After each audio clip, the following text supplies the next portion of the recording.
Here's what broke people do. Broke people wake up every day and focus on what? Getting money. Getting what? Get money. If you get money, you don't necessarily have the other stuff. But if you own your own time, you got all of that.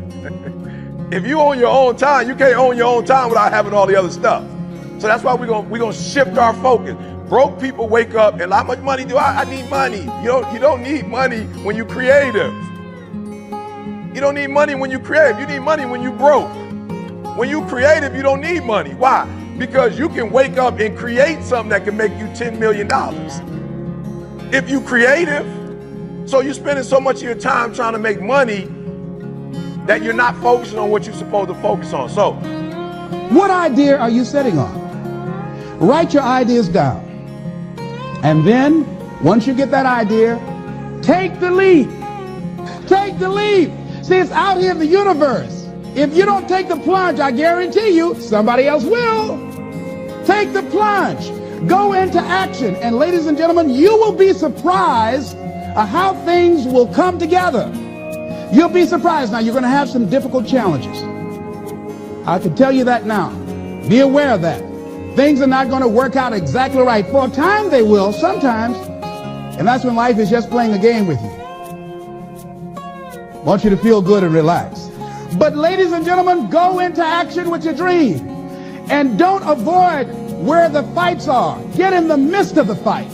Get knocked down so you can learn how to fight, so you can hold your position. See, most people don't get out in the arena of life because they don't want to fight. Most people don't get out there because they don't want to get knocked down. They don't want to be dropped to their knees. But see, you're going to be dropped whether you're on the field or whether or not you're sitting on the sidelines. You're going to be dropped. So at least get dropped for something. See, that's how most people are spectators in life. You don't want to be a spectator. You want to get out in the field where the action is. And you will be amazed.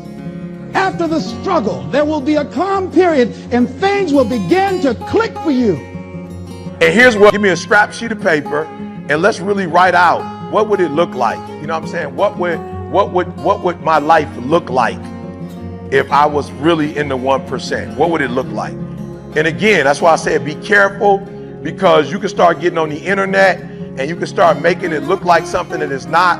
And I'm not telling you not to market yourself. I'm not telling you not to be creative, but I'm saying don't get to a point where it's a thin line and you lying to yourself. And you're waking up lying. You're waking up doing activities to make other people feel a certain way. And then you looked up and your whole life now has become about making people feel a certain way about you. I'm telling you, invest your time in really making what you wrote down happen so that can happen and then they're going to see it.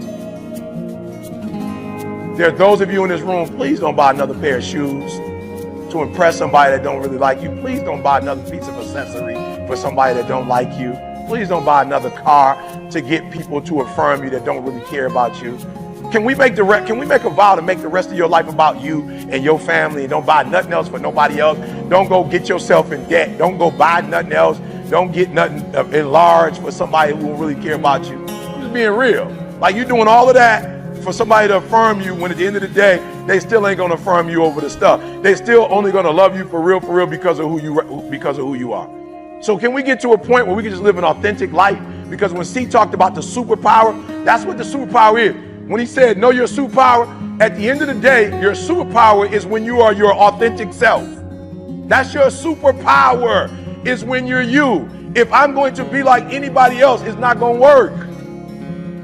So any other speaker that get up here, I don't care what they say, how they say what they say. I'm not going to try to say it. I'm not going to try to do it. I'm going to be who I am.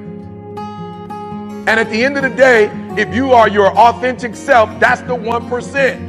There's 1% of us that don't care about what nobody else say or think about us. We're going to be our authentic self. That's what the 1% is. That's why I'm the #1 motivational speaker in the world. It don't mean nobody else ain't #1. I'm #1. Why? Just because I'm being myself. So before I go into these quick principles, I'm just being real. You have a better chance of being your authentic self. I got in Amway when I was 21 years old. I'm going to tell you the story. My distributor was this guy my sponsor was a guy named John Walker. I lived in Cleveland, he lived in Rochester, New York. I got laid off from Ford Motor Company. I wasn't working, so I didn't have no reason to get up in the morning. Every single morning at 5:30 on the dot, my phone would ring. I pick up the phone. Hello. Steve, this is John Walker. How you doing, man? It's gonna be a great day. How you feeling? Yeah, John, I'm asleep, man. Hey, man, it's gonna be a great day. And he'd hang up. The next day at 5:30 in the morning, hello. Steve, this is John Walker. How you doing, man? It's gonna be a great day. How you doing today? John, I'm asleep, man. Hey, man, just want to tell you it's gonna be a great day. Click. Next morning, hello. Now I'm mad now. You know, this been going on a couple weeks, and I kind of know who it is. He didn't change a damn thing. Steve, it's John Walker. How you doing, man? It's gonna be a great day today. Man, I was so mad, man. I hang that phone up. 37 days in a row, he called me the exact same way because he was teaching me something. I didn't know it, and every single day I picked the phone up. Yeah. Steve, John Walker, man.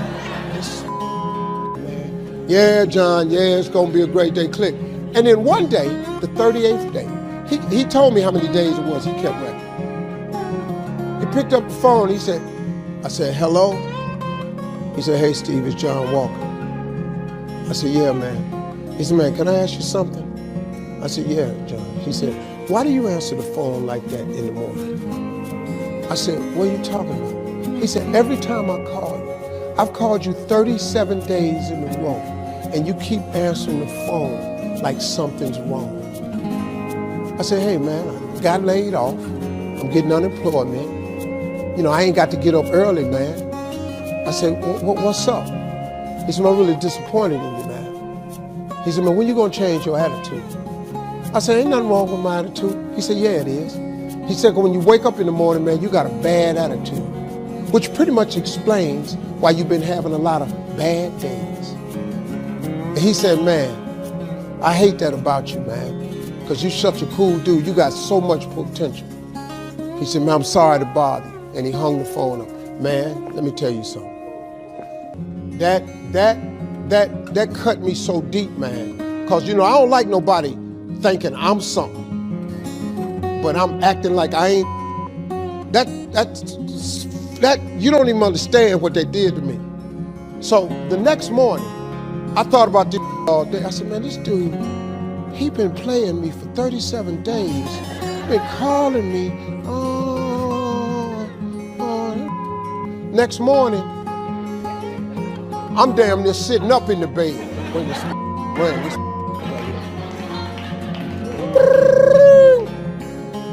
Hello? Hey, Steve, it's John Walker. I said, hey, John, what's happening, man?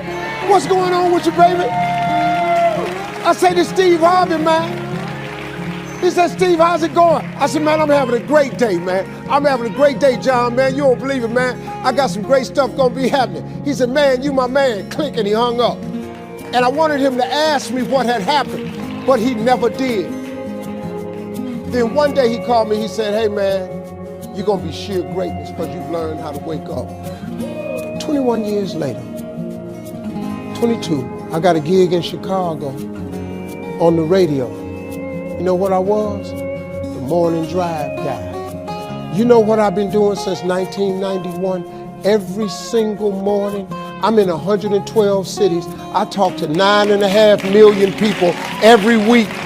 I have the #1 adult contemporary radio show in the world. I wake people up every morning, and I wake people up with the right attitude because my attitude changed. So God turned me into the morning man. It's the Steve Harvey Morning Show. Cut it on and watch how I do your every morning.